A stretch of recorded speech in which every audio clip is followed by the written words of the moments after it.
Hello friend, it's great to see you and welcome back. Today, I'd like to talk about this game, Baldur's Gate 3. Bam! We finally got it. It only took, what, 20 years? Even longer, right? I mean, Baldur's Gate 2 has been, it's like a whole millennia ago. You'd have to educate some Zoomer gamers on what that might be.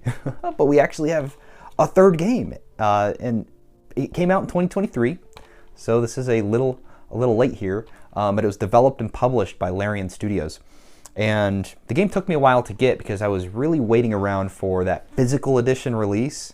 And I did unbox that for the channel. So if you're interested in seeing the full spread of what comes included in that, then you can go check that out.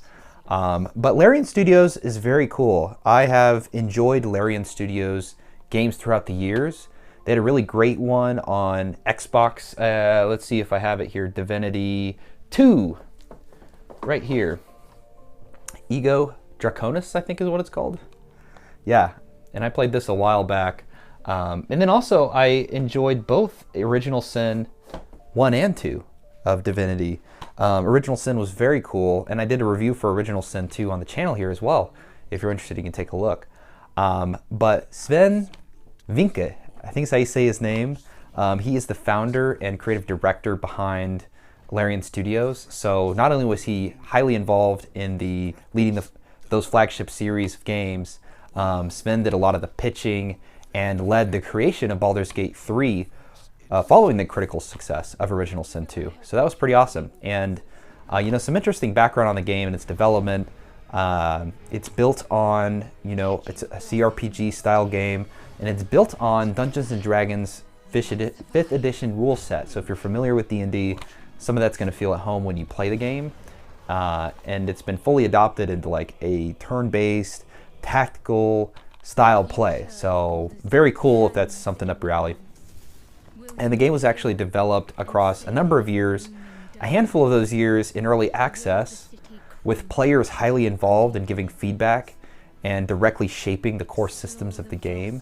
And so I think in a lot of ways, critics have widely described the game as kind of a new gold standard for CRPGs, really raising the expectations for the game, the gaming industry, and so on and so forth. And this game went on to win a number of awards kind of built on that success, right? So the big questions that I had were, upon getting the game, was it as hype as it was leading up to be? And also on top of that, could it live up to my enjoyment that I took away playing both Original Sin 1 and 2 developed by the same studio? And so we're going to talk a little bit about my experience having recently completed the game and share my thoughts with you. So before we dive too deep into it, just wanted to show the game off, of course. Right on the front, we have all of our core cast of characters.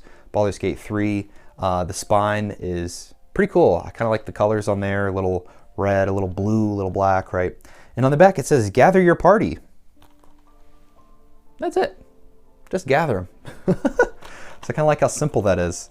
And popping up in the case here, we see both, we get a play disc, and we also get a data disc, I'm pretty sure. Yep, we got the data disc there as well.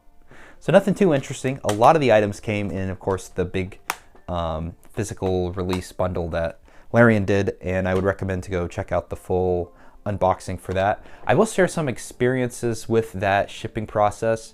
Overall for me, Larian handled it pretty well. If I recall, there were a couple delays to actually getting it through, and it wasn't until really it shipped that I had an understanding of when I was going to get it. But overall, not too bad of an experience, just waiting around for the physical. And of course, as you can see, I had plenty of games to play in the process, so was not in too much of a rush. But after that, I'm going to put this on the shelf, and then let's dive into and discuss the game a little bit. Okay, so what I want to describe first is my experience with the gameplay and the gameplay mechanics. So Baldur's Gate 3 plays as an isometric style top-down view that can then be pulled in to be third-person style, which is something that I had wished in Original Sin 2 was a thing, because I did quite enjoy having that dynamic view of how you wanted to play the game cinematically, more up close and personal, and so that was pretty fun to kind of mess around with throughout the game. It is an adventure game, kind of through and through. You're going to wander around the world, you're going to interact with people and explore places, And the game is also turn-based, tactical in its combat style. So the combat really rewards a lot of creativity and preparation in terms of how you build your team out, what kind of characters are carrying what kind of items, and do those items kind of play to their skill set and their flexibility, right? So like my main character, he was a rogue, and he also carried a lot of my throwable items for the team. So in situations where I was not able to get close to an enemy, then maybe from a distance I could do some damage. So that was a great example of kind of how I utilized the various strategies in the game in order to play to the flexibility that I had designed in my mind of how I wanted my character to be.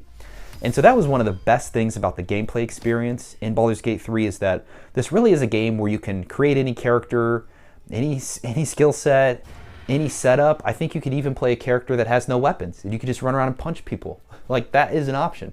And it's just so cool that Larian was able to design a game that really works for all of those varying styles, which I think is the most challenging part, honestly, is just figuring out if you have a super buffed out tank character, or you have, you know, waste of skin, starting class, unarmed character for the rest of the game, like, can they both successfully get to the end game and have a fun time doing it? And that is the fact here with Baldur's Gate 3. So I did really enjoy that. There's also a huge mechanic throughout the game when you're interacting with people or you're taking actions where these are dice-based, kind of like Dungeons & Dragons again, right? So the dice-based mechanics are really nice, and they kind of emulate that thrill, I guess, of playing D&D and that randomization. But unfortunately, some of the randomization for me felt weighted or out of place, or kind of streaks towards a certain outcome. And so, you know, I'm save scumming. You know, people do that.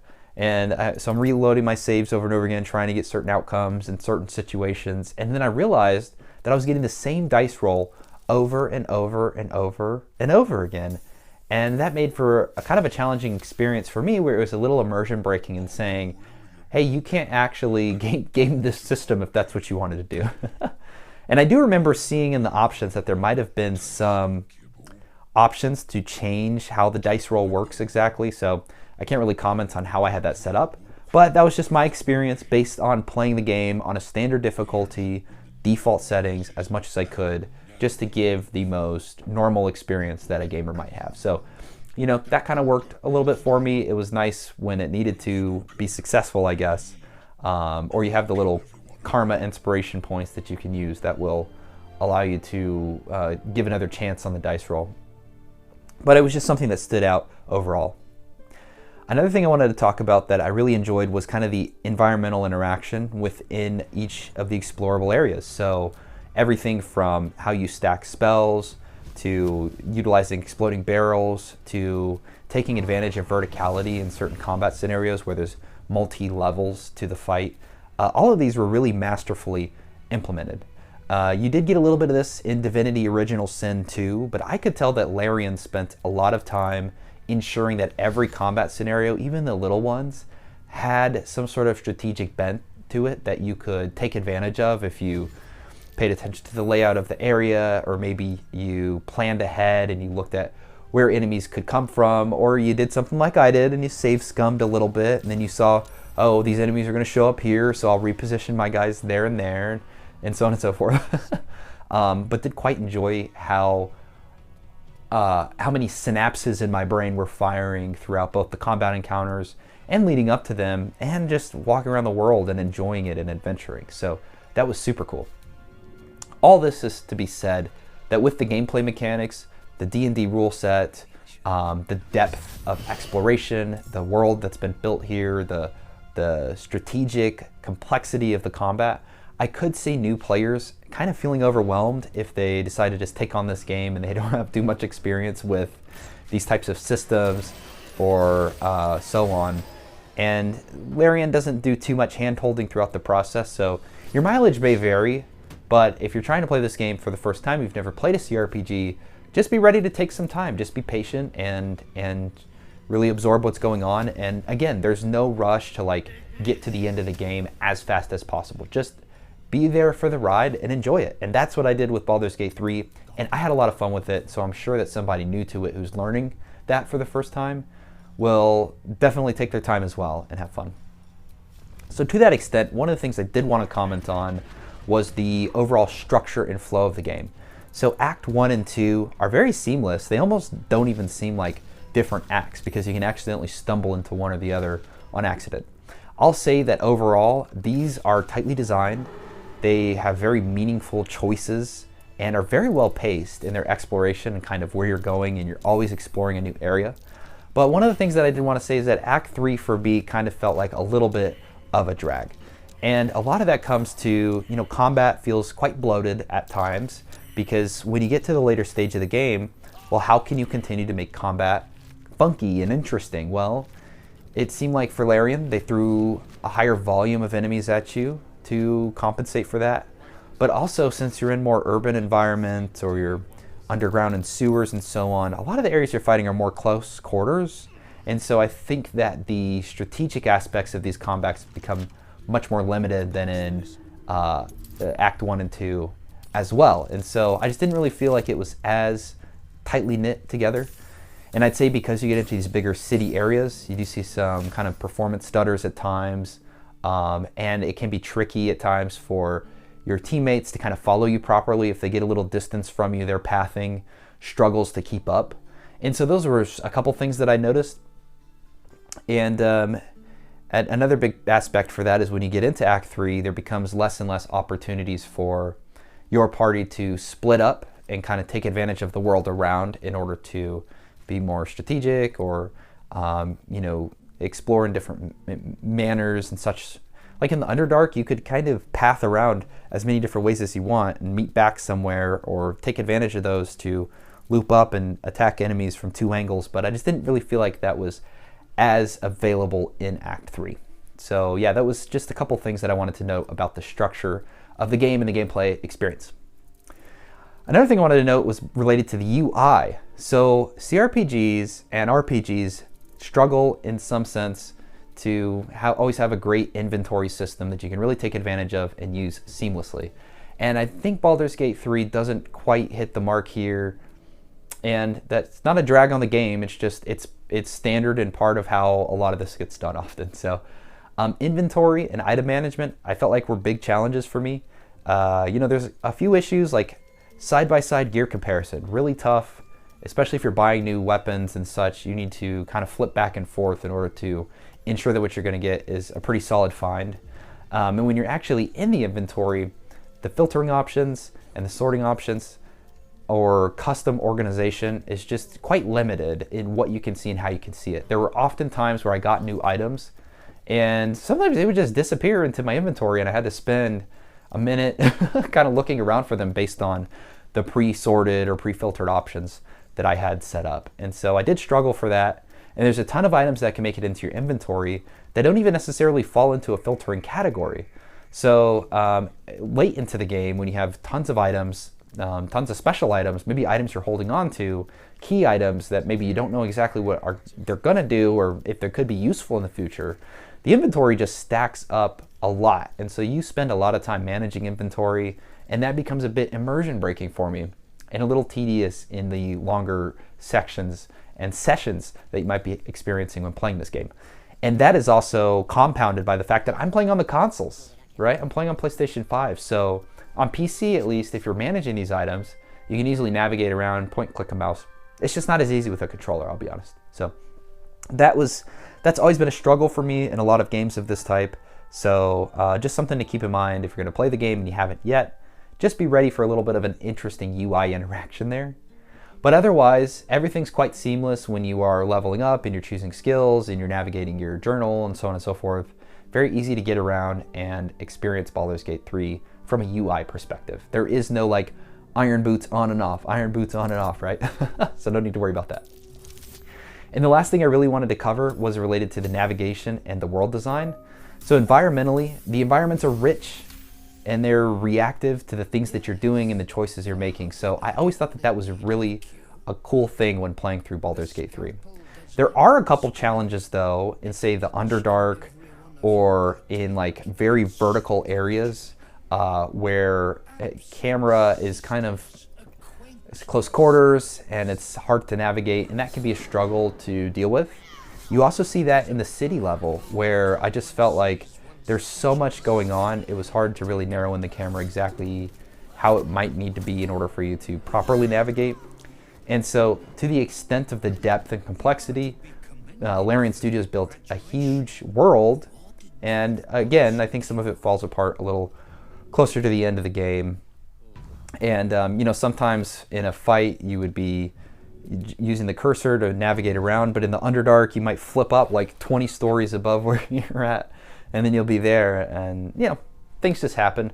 But those are things that I would have liked to have seen them correct a little bit, either in later patches or so on, and by the time I played the game, they might have just not been fixed. Overall, I do want to say that from a gameplay lens, I had so much fun playing Baldur's Gate 3. There were a couple things that kind of stood out to me, and I'm a stickler about, but they didn't really impact my enjoyability of the gameplay experience. It was a fun game to play. I've not played something as deep and as strategic in a long time, and I think only matched really by Original Sin 2. So I thought that was so fun.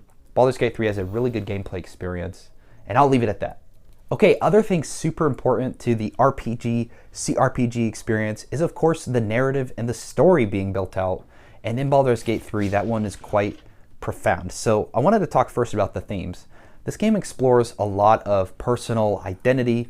It explores themes such as corruption and power and redemption throughout many of the branching player paths that one can take. And it's not just your player, but also the companions along the way. Their arcs are layered and emotionally in depth, and kind of present overarching threats throughout the course of the game that can be mitigated or kind of dived into. And I really enjoyed this aspect of the game. Whenever I was getting through, you know, core story missions and such, I loved just touching base with everyone that I was currently partnered with and exploring the world with, and just understanding how things are kind of laying out from their lens and their view. And so I really enjoyed the story overall that's presented here in Baldur's Gate 3. And I have some fan favorites, of course, you know, people such as Shadowheart and Astarion. I think that they have really great story experiences that will carry you across the game itself. You know, one of the struggles for me is that I could never find Will. I think he just disappeared from my game, so I actually don't know anything about Will as a character, even though I completed the entire game. And so that was kind of a failing for me, in that I can never even find him to join my team and learn about him. So your mileage will vary again there, but for me, I had a very enjoyable time interacting with the main characters, and of course playing through the world as my character. And engaging with this world is very impressive. I mean, everything feels really alive. The decisions you're making, big and small, they really do seem to affect quest outcomes, factions, party members, how and what happens to people along the way. And I will say that for the story at large, like the main quest, there is some illusion of decision making, in that a lot of the core decisions kind of lead back to the same point a lot of the time in the game. So I understand that like you can't be so broad that you end up with like 20 different endings or outcomes or whatnot.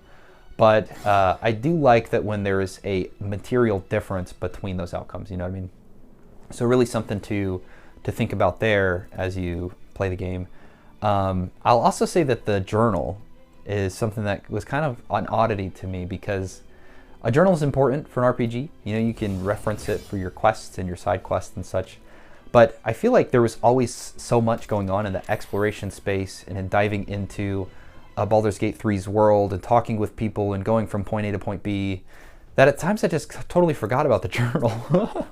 And I never even thought to reference it for my quests and my side quests. Now that's a positive and a negative, because at times I ventured too far forward and kind of lost the plot on something that was going on, or would have liked a little bit more structure to kind of carry me through the game. But yeah, just again, another thing I experienced that I just thought was funny, that this should be a core kind of way in which I'm digesting what's going on in the world, and instead I just ended up kind of forgetting about it. But that's okay. I think that overall, because the game kind of carried me through the experience, that I still had a really enjoyable time. The dialogue in the game is rich, it's complex, it's impactful, and again, you know, my players' choices are shaping the tone, they're shaping the outcomes and the relationships in tangible ways throughout Baldur's Gate 3. So I really did love that, and I had a lot of fun with the overall story. Though by the end, Act 3, again, it kind of peters off a bit, and I think it becomes a bit more generic than it does interesting. And I don't really want to dive into it. The combat encounters at the end of the game are fantastic, but the story kind of wraps up in a very like predictable way, I'll have to say. Other thing really important to me is the sound in a game. The voice acting in Baldur's Gate 3, again, it's been universally acclaimed, and that includes from me. I think that the voice acting is fantastic. It's you know, emotional, and it's interesting, and that's both in your battlefield chaos, also in the actual just story beat by beat moments. There's a lot of really cool and notable cast here in the game. Amelia Taylor, she was the narrator for the game and sets the tone perfectly, and does a really great job of just presenting a fantastic internal monologue for the character, which I thought was so awesome. Truly brings the best to how you could do this style of game from the style that they took for it. Neil Newborn, he played Astarion. Again, Astarion is like a fantastic character, both written, voiced, so on. I love that J.K. Simmons is also in the game as Ketheric Thorn, and Jason Isaacs as Lord Gortash. So we just had some really fun people bring their best to this game, and the voice acting overall is fantastic. That goes along with the sound effects throughout the game. So spell effects, ambient sounds, these all contribute to a really high fantasy level of immersion and kept me in the game. And you get a fantastic audio clarity throughout the process, whether you're in your quieter moments, exploring around, or in your crazier moments during the chaos of a battle. So I really did love these as well. And the last thing too is to just comment on the score. So the score was composed by Borislav Slavov, and he did the audio design here. And I just think that it's dynamic. It's like soaring in combat. There's some great themes. There's some haunting kind of scores throughout certain locations. And so overall, again, great experience with the sound. It was just so fun to immerse myself in the world from an audio lens. And really last thing I want to talk about was just the visuals, graphically the game, how it presents to the standards of the day. This is really, in the CRPG space, one of the most visually detailed and kind of expressive and interesting worlds that I have seen in a CRPG. There's rich lighting, there's great particle effects, great facial animations. These things all stand out and really bring the world together cohesively for me. There are a couple things that can be funny, like there's a little bit of clipping here and there.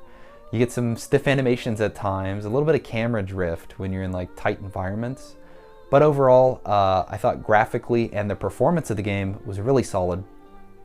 Again, especially in Act 1 and 2, where it runs great, with Act 3 having some performance strain because of just everything going on in Act 3, especially when you're kind of experiencing slowdown in crowded areas. Again, dealing with some broken AI pathing or looping issues. And despite all these things, I really got to say that I had a lot of fun with Baldur's Gate 3. There are some kind of traditional gameplay aspects to these genres of games that continue to just exist and are things that I'll continue to be a stickler about, and we'll hope that we can find some resolution for, right? But overall, it had a great story. The sound was fantastic. It looked great. I had a fun time with it. And I have to say that the critics were right. This game is fantastic. And I think it really is setting a bar in a lot of ways for what an RPG can be, and how it can be done, in the sense of Larian didn't really have much drama around the release of the game. They engaged their community and worked with them to make the best game they could. And I just love those aspects of the studio. I love the work that they're constantly putting out. And I'm excited to see what Larian is doing next, because this is 3 for 3.